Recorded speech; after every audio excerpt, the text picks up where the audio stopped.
આચાર્યશ્રી, શિક્ષકગણો, ગામજનો અને પ્રિય વિદ્યાર્થી મિત્રો, આપણે જોઈએ છે કે આપણા ગામમાં ઘણી ઓછી દીકરીઓ બહાર ભણવા માટે જાય છે, પણ હું બધા વાલીને એવું કહેવા માંગુ છું કે પોતાની દીકરીને ભણાવો અને આગળ લાવો, કારણ કે આજના જમાનામાં દીકરીઓને પણ આગળ ભણી જાય છે.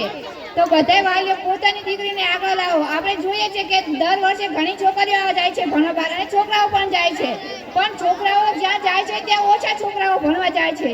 છોકરીઓને ભણવું છે, પણ ઘણા વાલીઓ એવું કે છે અમારી પરિસ્થિતિ નથી સારી, અમે છોકરીઓને હવે નહીં ભણાવી. ઘણાના વિચારો એવા છે કે હવે છોકરીઓ 10 ભણી લીધું બહુ ભણી લીધું, 8 ભણી લીધું બહુ ભણી લીધું, હવે ભણાવવાની જરૂર નથી. પણ હવે બદલાવ બધા વાલીઓ પર છોકરીઓને આગળ ભણાવો. મારી એવી ઈચ્છા છે કે જે મુકામ પર હું આજે પહોંચી છું ત્યાં બધી છોકરીઓ પહોંચે, બધી છોકરીઓ આગળ ભણે. જે રીતે હું આ સ્કૂલમાં ઇન્ટર્નશીપ દેવા માટે આવી હતી તેવી જ રીતે બીજી પણ છોકરીઓ અહીંયા આવે અને ઇન્ટર્નશીપ આપે અને આગળ જઈને નોકરી મેળવે. તો બધા વાલીઓને મારું એટલું જ નિવેદન છે કે પોતાની દીકરીને આગળ ભણાવો. જો છોકરી ભણવા માંગે છે તો તેને ભણાવો. જેને નથી ભણવું તેની પાસે તમે પૈસા બગાડવા પણ તૈયાર છો, પણ જેને ભણવું છે તેને તમે ભણાવવા નથી માંગતા.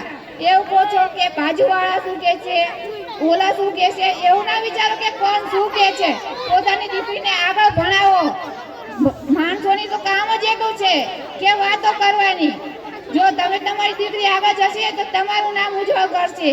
જો એવું વિચારશો કે બાજુવાળા શું કહે છે, ગામના લોકો શું કહે છે, તો એવું વિચારીને પોતાની દીકરીનું ભણવાનું બંધ ના કરો. આજે હું મારા માતા પિતાનો આભાર માનું છું કે કોઈનું વિચાર્યા વગર એમને મને આટલા સુધી પહોંચાડી છે.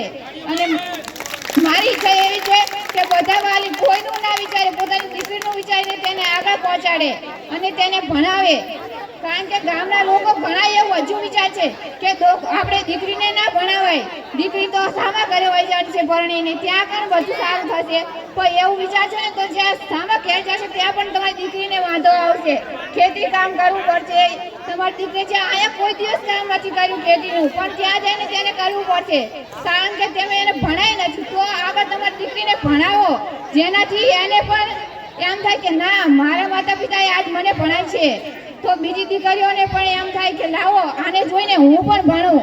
એટલે બધા વાલીઓને મારું એટલું જ નિવેદન છે કે તમારી દીકરીને જેને ભણવું છે ને આગળ ભણાવજો, કોઈનું વિચારતા નહીં. કારણ કે માણસોનું કામ જ છે વાતો કરવાનું, તે વાતો કર્યા રાખે, પણ તમે તમારી દીકરીનું વિચારીને એને ભણાવજો. અસ્તુ.